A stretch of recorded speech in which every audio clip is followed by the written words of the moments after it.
You are 12 years old. You are standing in a courtyard that doesn't belong to you. The man in front of you is about to decide how much your life is worth. Not your future. Not your dreams. Not your happiness. Your price. The worst part? Your father already accepted the money. He didn't argue. He didn't hesitate. He didn't even look sad. An hour ago he placed his hand on your shoulder. An hour ago he told you everything would be fine. Then he handed you to a stranger and walked away. You keep telling yourself there must be a mistake. There isn't. Because in ancient Greece, a beautiful boy could be worth more than a field, more than a house, sometimes even more than a family. And today you just became property. The man circles around you slowly. You try not to move. You try not to look afraid. But you're 12 years old. Of course you're afraid. The courtyard is silent except for the sound of sandals scraping against stone. The stranger studies you carefully. Not like a person. Like an object. Like something he might buy. His eyes move from your face to your shoulders. From your shoulders to your hands. From your hands to your feet. Then back again. You feel smaller with every second. Finally he stops. Turn around. You obey. Not because you want to. Because everyone else is watching. The servants. The merchants. The men standing near the gate. Even the slave carrying water. All of them are looking at you. Not one of them looks surprised. That is the frightening part. Nobody thinks this is strange. Nobody thinks this is wrong. To them this is business. The stranger grabs your chin. Not roughly.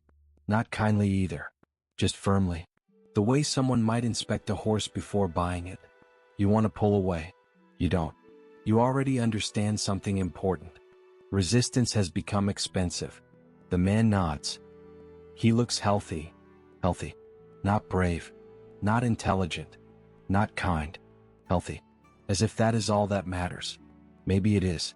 Your father stands nearby. The pouch of silver hangs from his belt. You keep staring at it. You hate that pouch. You hate it because you know exactly what it means. Every coin inside it has your face on it. Every coin is proof that a decision has already been made. Your father notices you looking. For a moment your eyes meet. You expect shame. You expect regret. You expect something. Instead he smiles weakly. As if he's trying to convince himself. As if he's trying to believe this is a good thing. Maybe he truly believes it. That possibility hurts the most. The stranger finally speaks again. He'll come with me. Just like that. No discussion. No questions. No goodbye. Your father nods. The deal is finished. You want to scream. You want to ask why. You want to demand an explanation. But deep down you already know the answer. Because you've heard the conversations. The whispers. The visitors arriving late at night. The careful questions. Can he read? Can he sing? How old is he? Has he started growing facial hair? You never understood why people cared. Now you do. You weren't being admired. You were being evaluated. For months. Maybe years. The realization makes your stomach twist. The stranger places a hand on your shoulder. Come. That's all he says. Come. As if you're already his. As if you always were. You look back one last time. Your father is counting coins. He doesn't notice. Or maybe he does. Maybe he simply chooses not to. You will spend years wondering which possibility is worse.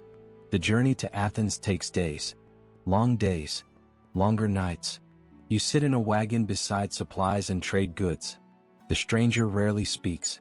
When he does, it is never to you. Only to merchants, travelers, guards. You learn his name from someone else. Lysander. 34 years old. Wealthy. Respected. Important. The sort of man people stand up for when he enters a room. The sort of man whose opinion matters. The sort of man who can buy another human being without anyone questioning it. Every village you pass makes you feel farther from home. Every mile makes your old life seem less real. You begin forgetting things. The smell of your mother's cooking. The sound of your younger sister laughing. The shape of your house. Memory starts fading faster than you expected. That terrifies you.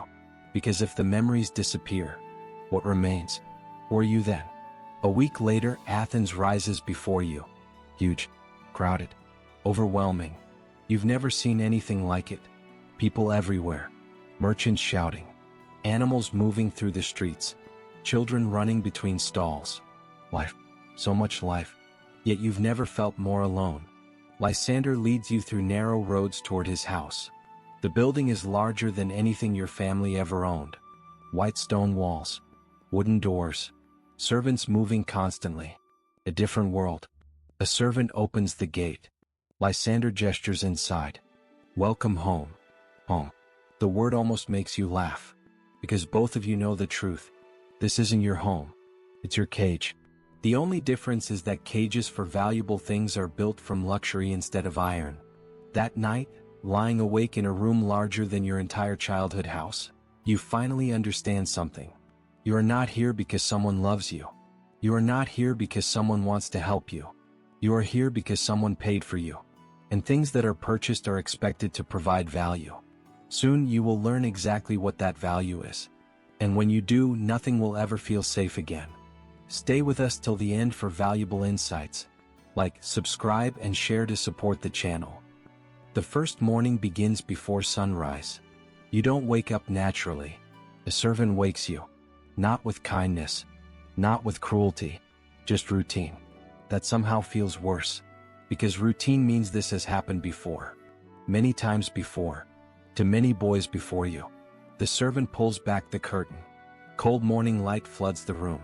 Get up. That's all he says. No greeting. No smile. No questions. You sit up slowly.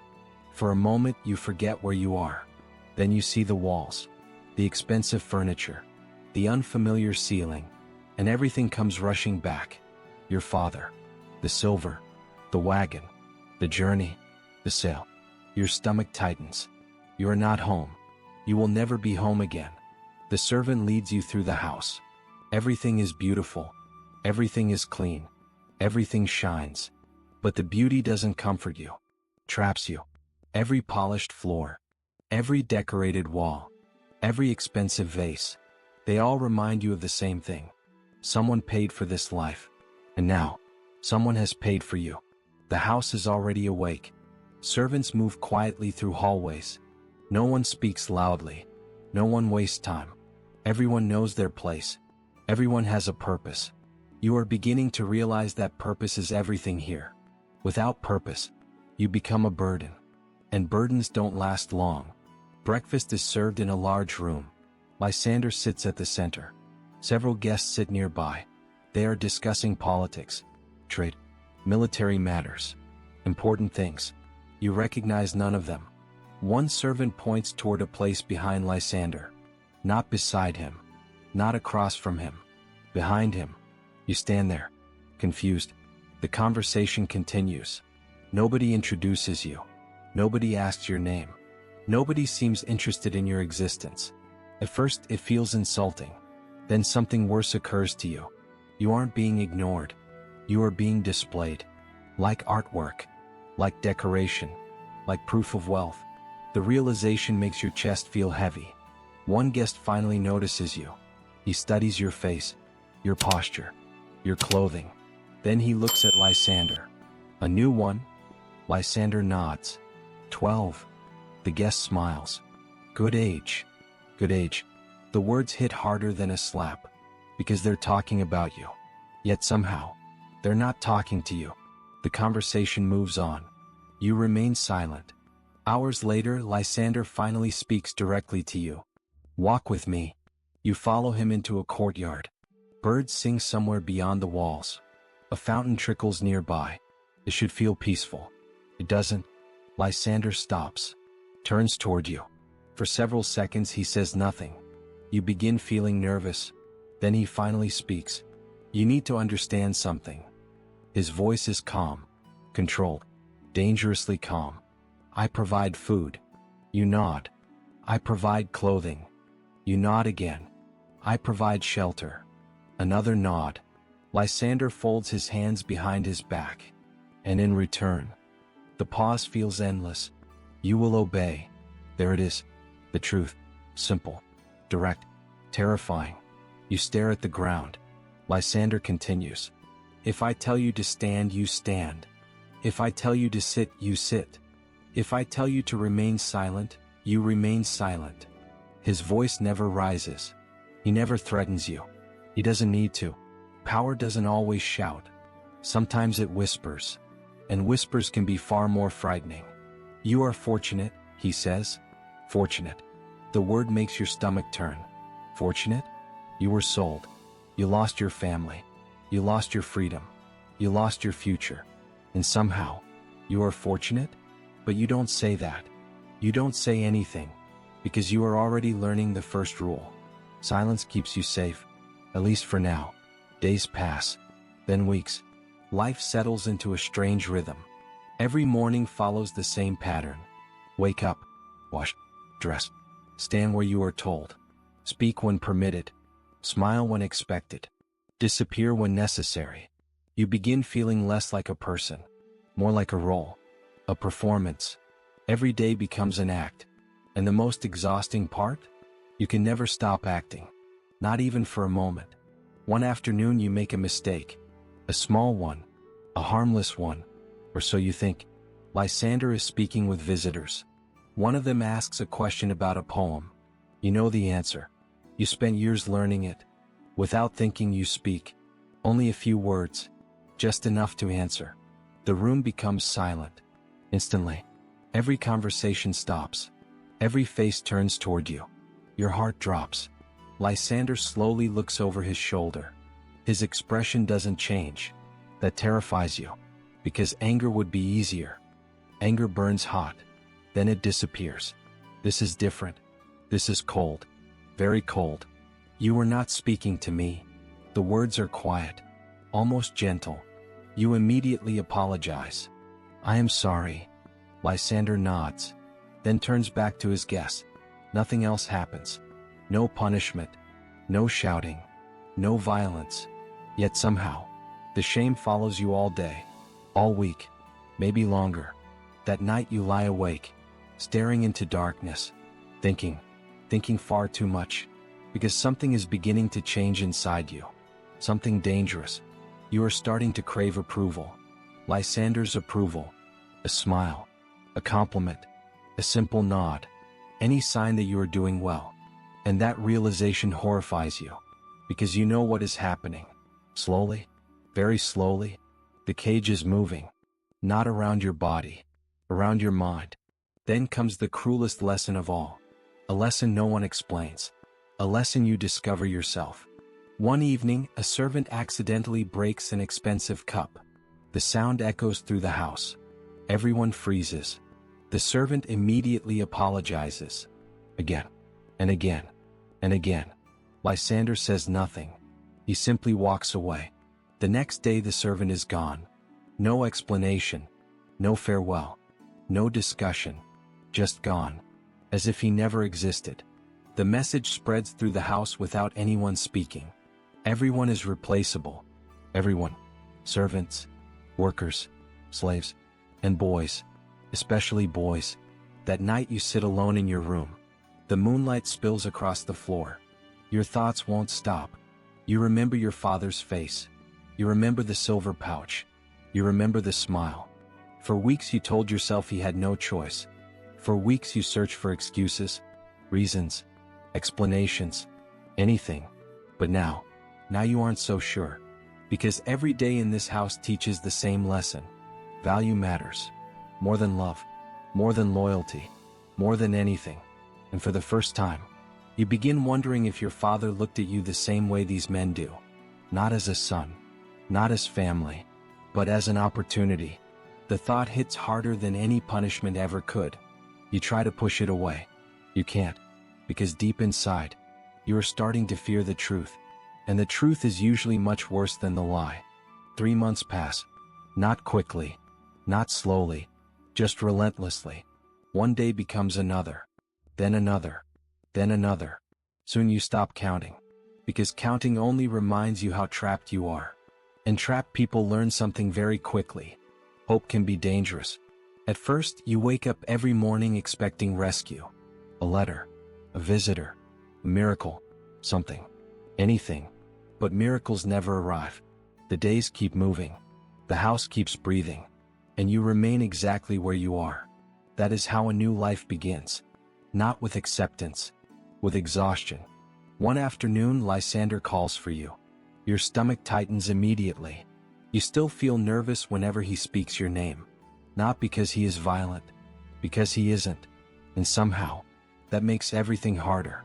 Violence is easy to understand. Pain is simple. Fear is simple. But kindness mixed with ownership? That is confusing. That is dangerous. You enter the courtyard. Lysander sits beneath a shaded canopy. Fruit rests on a table nearby. A cool breeze moves through the garden. Everything looks peaceful. Almost beautiful. Almost. Sit. You obey. Lysander studies you for a moment. You look healthier. Healthier. There is that word again. Always health. Always appearance. Always value. Never happiness. Never freedom. Never choice. Still, something happens inside your chest. Something small. Something embarrassing. You feel proud. The realization shocks you. What? Why would his approval matter? Why would a few simple words feel good? You hate yourself for feeling it, yet you cannot stop. Because approval is becoming rare. And rare things become valuable. Just like you. Lysander picks up a piece of fruit. You should be grateful. The words seem harmless. At first. Then he continues. Many boys would envy your life. You remain silent. Food every day. Silence. Good clothing. Silence. A comfortable home. Silence. You are fortunate. Fortunate. Again. Always fortunate. The word follows you like a shadow. You lower your eyes. Yes. Lysander nods. Satisfied. The conversation ends. But the words remain. They stay with you all day. All night. For weeks. You should be grateful. Grateful for what? Food. Clothing? A roof? Things every child should have? Yet everyone around you repeats the same message. Servants. Visitors. Teachers. Everyone. You are lucky. You are fortunate. You should be thankful. Eventually, something strange begins happening. You start questioning yourself. Maybe they are right.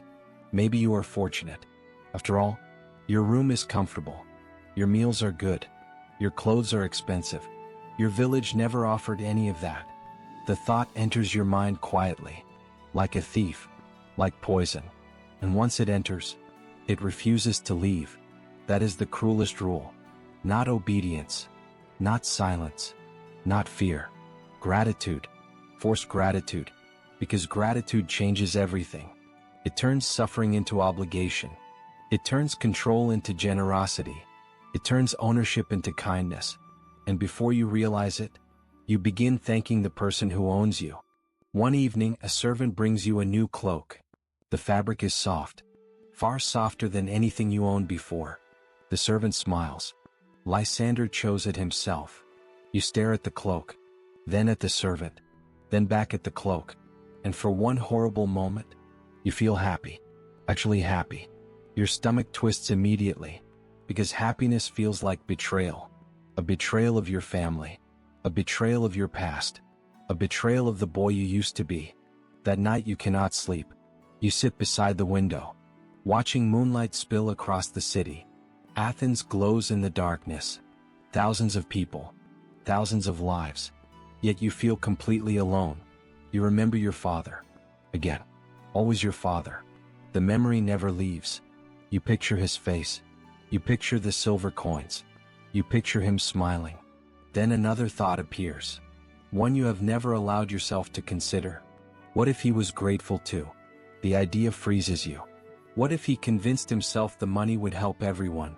What if he told himself this was kindness? What if he repeated the same lie everyone repeats here? You are fortunate. You are fortunate. You are fortunate. The words suddenly sound different. Not comforting. Terrifying. Because you finally understand what they really mean. Fortunate people do not get choices. Fortunate people do not get freedom. Fortunate people do not get asked. Fortunate people are expected to smile and say thank you, even when their lives are being taken away. The next morning you walk through the market with a servant. Crowds move around you. Merchants shout. Children laugh. Dogs bark. Life continues. Then you see something. A younger boy, maybe 10 years old. He walks beside a wealthy man. Beautiful clothes, expensive sandals, perfect posture.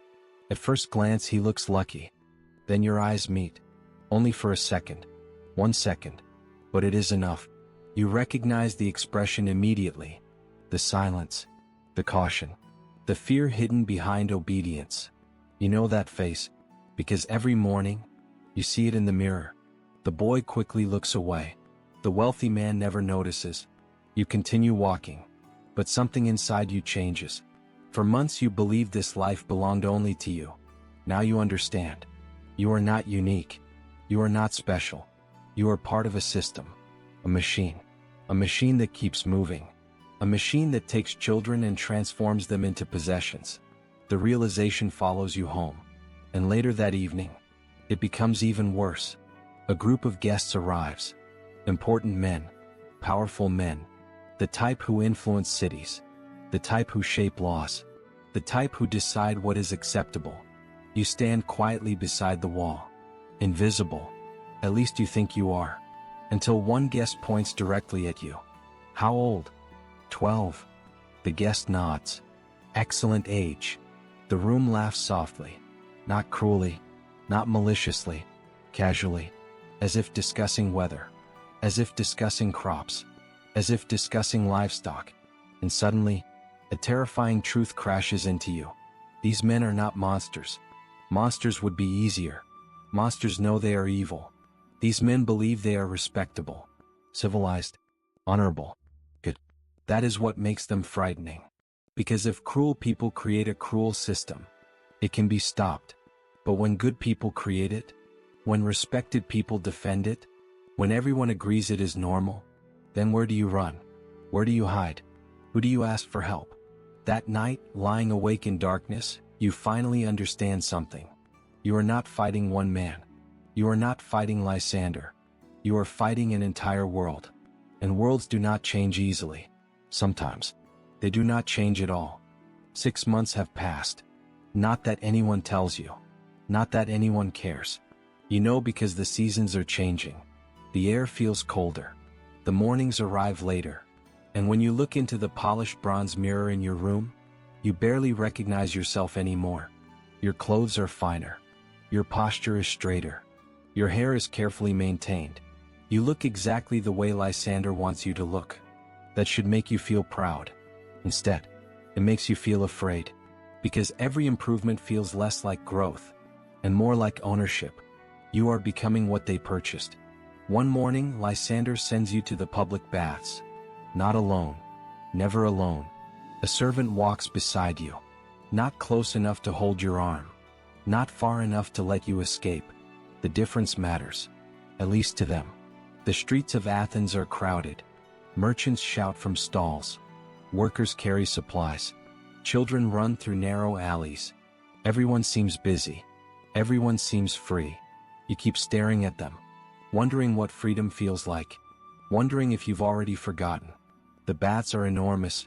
Steam fills the air. Voices echo from stone walls.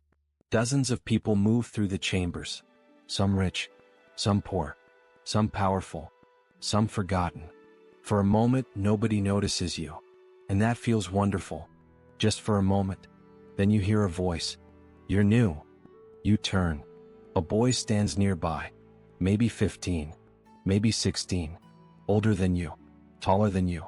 His face carries something strange. Not confidence. Not fear. Experience. The kind experience gives only after taking something from you. You nod cautiously. The boy smiles. Not a happy smile. A tired one. I can tell. You don't know what to say. The boy glances at the servant watching from a distance. Then back at you. How long? 6 months. The smile disappears. Still early. Something about those words makes your stomach tighten. Still early. Early for what? Early for becoming trapped? Early for losing yourself? Early for understanding? The boy sits on a stone bench. You sit beside him. For several moments neither of you speaks. Then he finally says it. The first year is the easiest. You stare at him. Easiest? The boy laughs softly. There is no joy in it. None. That's because you still think things might change. The words hit harder than you expect. Because he is right. Part of you still believes. Not much. Just enough. Enough to hurt. My name is Nicanor, he says. You tell him yours. For a moment it feels strange. Almost emotional. Because nobody asks your name anymore. Not visitors. Not guests. Not most servants.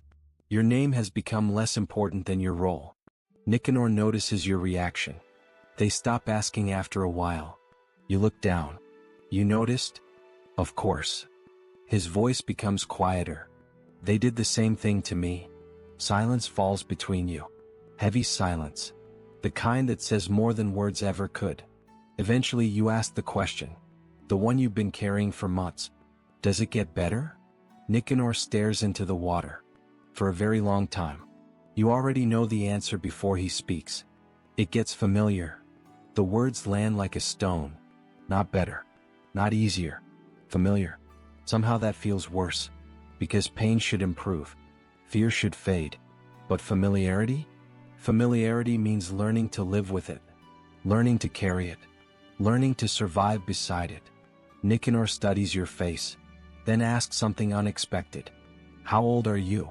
12. He nods slowly. I was 12 too. The sentence sounds simple. But there is something hidden inside it. Something frightening. Was. Not am. Was. You suddenly realize what you're looking at. Not another boy.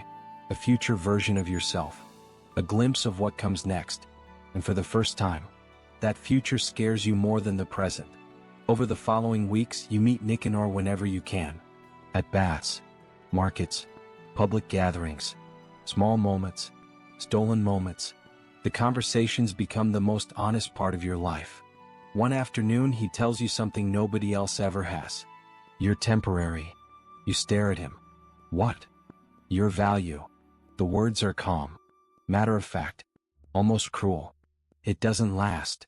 You don't understand. Nicanor notices. Then he points toward a man walking through the market. The man looks ordinary. Nothing remarkable. Nothing special. That was a boy like us. You blink. What happened? He got older. The answer terrifies you. Because it sounds so normal. So unavoidable. Everyone gets older. Everyone. Yet somehow, for people like you, age feels dangerous. Nicanor continues. They want boys. The words hang in the air. Cold. Heavy. When you stop looking like a boy. He doesn't finish. He doesn't need to. You understand. A countdown has already started. And you never even knew it. Every day brings you closer. Every month changes your face. Every year moves you toward something unknown. The realization follows you everywhere. At meals. At lessons. At night. Especially at night. You begin studying yourself in mirrors.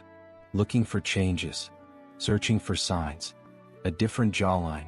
A taller frame. Anything. Suddenly growth feels frightening. Not exciting. Not natural. Frightening. Then one evening Nicanor tells you something even worse. I leave next year. You freeze. Leave? He nods. My owner says I'm becoming too old. The words sound unreal. Like discussing spoiled fruit. Like discussing damaged goods. Not a person. Never a person. You stare at him. What happens after? Nicanor shrugs. The gesture is small. But it contains an ocean of fear. I don't know.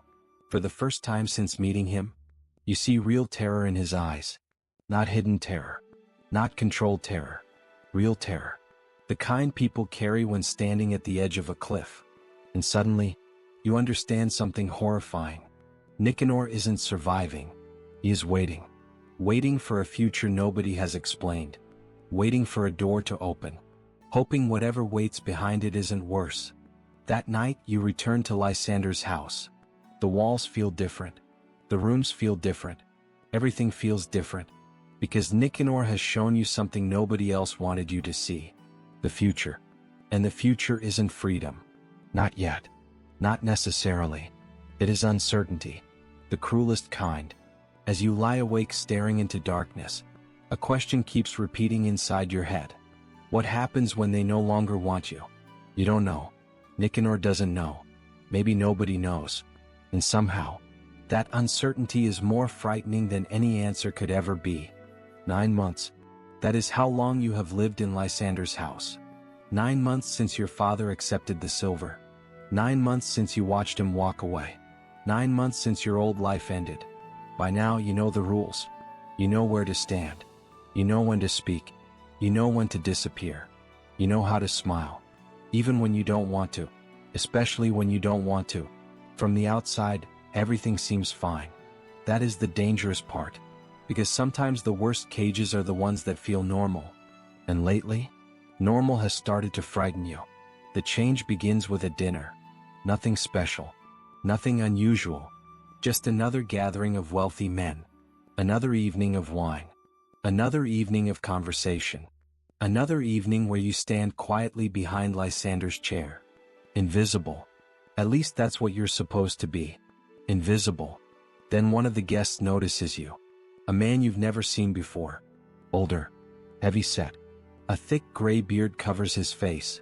His eyes lingered too long. Far too long. The feeling crawls beneath your skin.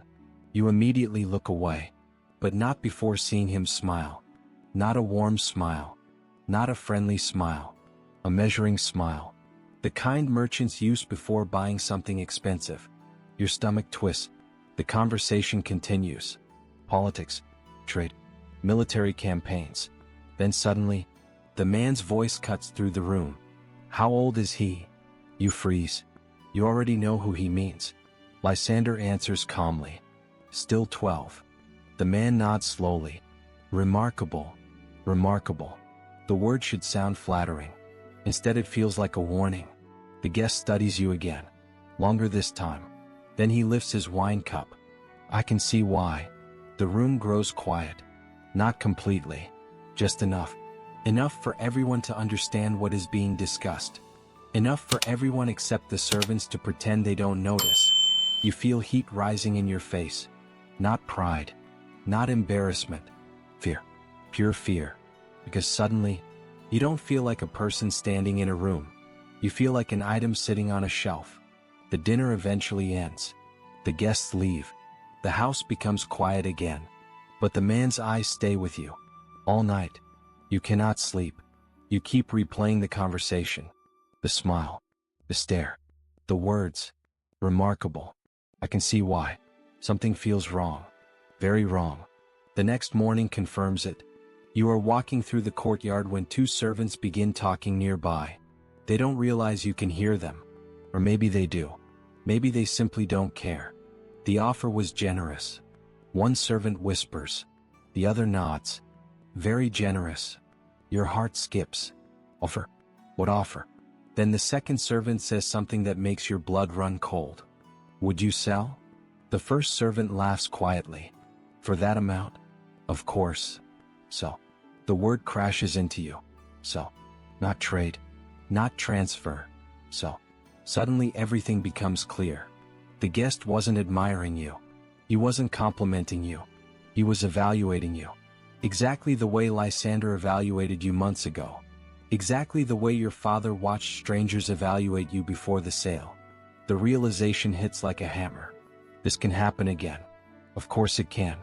Why wouldn't it? You were purchased once. Why couldn't you be purchased twice?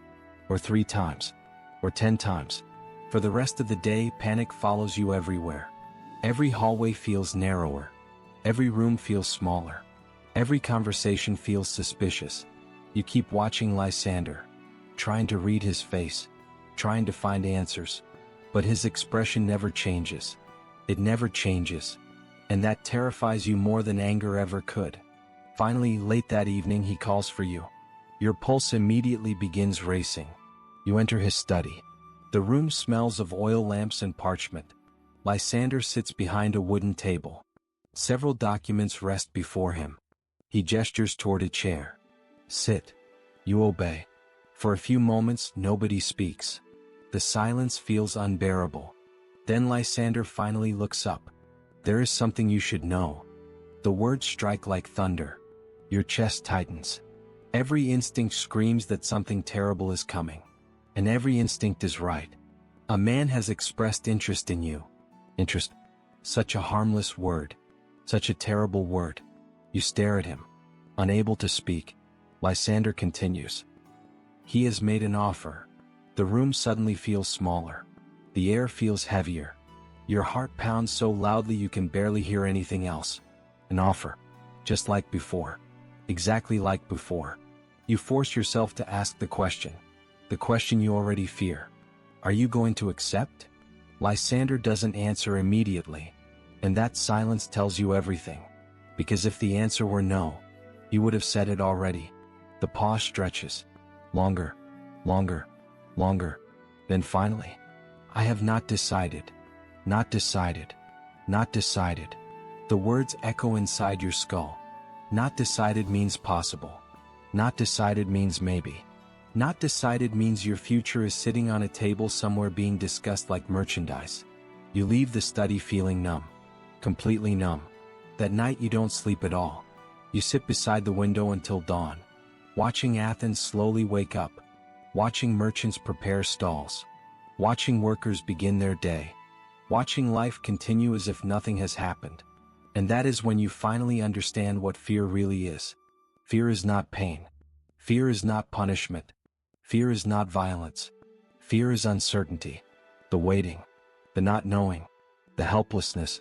The realization that your entire future depends on decisions being made by people who don't need your permission. People who may never even ask what you want. The sky begins turning gold. Morning arrives. Another day begins.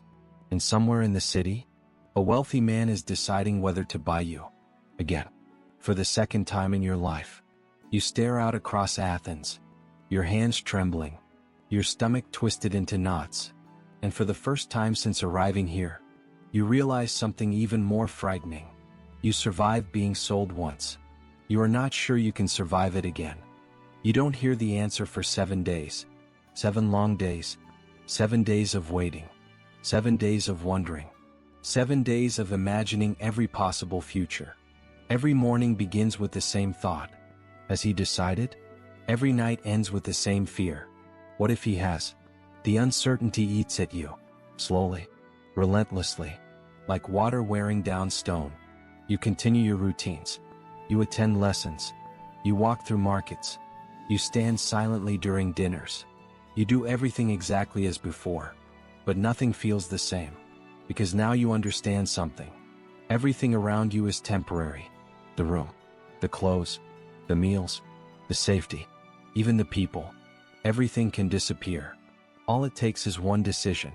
One conversation. One exchange of silver. On the 7th evening, Lysander sends for you. The moment the servant arrives at your door, you know, your stomach drops instantly. This is it. The answer. You follow the servant through the dark corridors. Oil lamps flicker against stone walls. Your footsteps echo softly. The entire house feels strangely quiet, as if even the walls are waiting. Lysander is alone when you enter. No guests. No servants. Just him. And somehow that makes everything worse. He gestures toward a chair. You remain standing. Your legs feel weak. Your heart feels even weaker. For several seconds he studies you. Then he speaks. The offer has increased.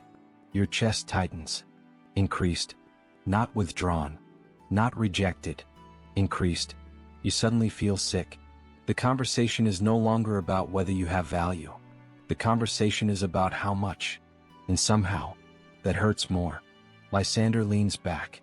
The man is persistent. Persistent. Such a harmless word. Yet it sounds terrifying. Because persistence means determination. Determination means intention. And intention changes lives. Your life. You stare at the floor. Trying not to think. Trying not to imagine another journey. Another house. Another stranger. Another beginning. You survive the first one. You don't know if you can survive another. Then something unexpected happens. Lysander sighs. Not dramatically. Not emotionally. Just tiredly. And for the first time, he looks older. Much older. The silence stretches. Finally he says something strange. Do you know why he wants you? You shake your head. Lysander studies you. Because you are valuable. There it is again. Value. Always value. Never humanity. Never identity. Never choice. Value. The word has followed you since the day your father sold you. It followed you onto the wagon, into Athens, into this house, into every room, every conversation, every fear. Value. The blessing that became a curse. The thing that destroyed your childhood. You want to hate the word. You do hate it. But that changes nothing. Because value decides everything here. Lysander folds his hands. Then he says something you never expected. Your father made the same mistake. You freeze. Your father? The room suddenly feels very still. Very quiet. Lysander continues. He believed value was protection. You cannot move. Cannot speak. Cannot breathe. He thought the more valuable you were, the safer you would be. The words strike harder than anything you've ever heard. Because they make sense. Terrible sense. You suddenly picture your father again. The smile. The silver. The farewell. Maybe it wasn't cruelty. Maybe it wasn't hatred. Maybe it was something worse. Maybe he convinced himself he was helping you. Maybe he believed wealth meant safety, opportunity, comfort, the future. Maybe he looked at his son and saw survival, not realizing survival has its own price. The realization breaks something inside you. Not loudly, not dramatically, quietly, like a thread snapping. Because anger is easier than understanding. Much easier. Hatred gives you someone to blame. Understanding leaves you alone with the truth. And the truth is often crueler. Lysander stands. Walks toward the window. Looks out across Athens. Then he says something that changes everything. I decline the offer. For a moment, you think you misheard. Your mind refuses to process the words. Declined? The offer. Declined? Your heart pounds. Your thoughts race. You stare at him. Waiting for clarification. Waiting for conditions. Waiting for a hidden trap. But none comes. Lysander simply repeats himself. I declined. The room spins. Not from joy. Not exactly. From relief. Pure relief. The kind relief that arrives after weeks of fear. The kind that makes your knees weak. The kind that almost hurts. Almost. You should feel safe. You don't. Because another realization arrives immediately. If one man made an offer, others will too. Maybe next year. Maybe next month. Maybe tomorrow. Nothing has truly changed. The storm has passed. The sky remains dangerous. Lysander returns to his chair. The world is not kind. His voice is calm, steady. The sooner you understand that, the better. You nod slowly, because now you do understand. More than ever before. The world is not divided between good people and bad people. That would be simple. The world is divided between people with power and people without it. For years you belonged to the second group. Maybe you still do. When you leave the study, the house feels different. Not safer, just clearer. You finally understand the rules. Not the spoken rules. The real ones. The invisible ones. The rules beneath everything. Value creates attention. Attention creates control. Control creates dependence. And dependence becomes a cage. The following year passes. Then another. Life continues. As life always does. You grow taller. Older. Different. The changes arrive gradually. A deeper voice. Broader shoulders. The first signs of a beard. Small things. Normal things. Yet every change feels significant. Because every change moves you toward the same destination. The end. Not the end of your life. The end of your usefulness. One morning, shortly after your 17th birthday, Lysander calls for you. The moment you enter the room, you know, the journey is over. He studies you carefully. Then nods once. Just once. You are no longer a boy. The words hang in the air. Heavy. Final. For years you feared this moment. Now it has arrived. And strangely, you feel calm. Lysander hands you a small leather pouch. Coins. Not many. But enough. Enough to begin again. Enough to survive. Perhaps. Then he gives you a document. A recommendation. A chance. A future. Small. Fragile. Uncertain. But yours. For the first time. Yours. The next morning you stand outside the house. The same gate. The same stone walls. The same city. Yet everything feels different. No servants follow you. No instructions wait for you. No one tells you where to stand, where to walk, when to speak. The streets of Athens stretch before you. Endless, uncertain, free. You take your first step. Then another. Then another. Nobody notices. Nobody stops you. Nobody calls your name. And that is when it finally happens. The realization. The one you've waited years to feel. You survived. Not triumphantly. Not heroically. Simply survived. And sometimes, that is the greatest victory a person can claim. But here is the part nobody talks about. The part that follows you forever. The system is still there. Right now. At this very moment. Somewhere beyond Athens. Another father is accepting silver. Another child is being examined. Another life is being measured. Another future is being sold. The machine keeps moving. It always does. You cannot stop it. You cannot destroy it. You cannot even slow it down. You can only walk away. And so you do. One step at a time. Into a future nobody can promise. Into a life nobody can control. Into freedom. Fragile freedom. Uncertain freedom. But freedom all the same. And after everything that was taken from you, that is enough. For now. It has to be. If you enjoy dark untold history, subscribe because we uncover what others won't.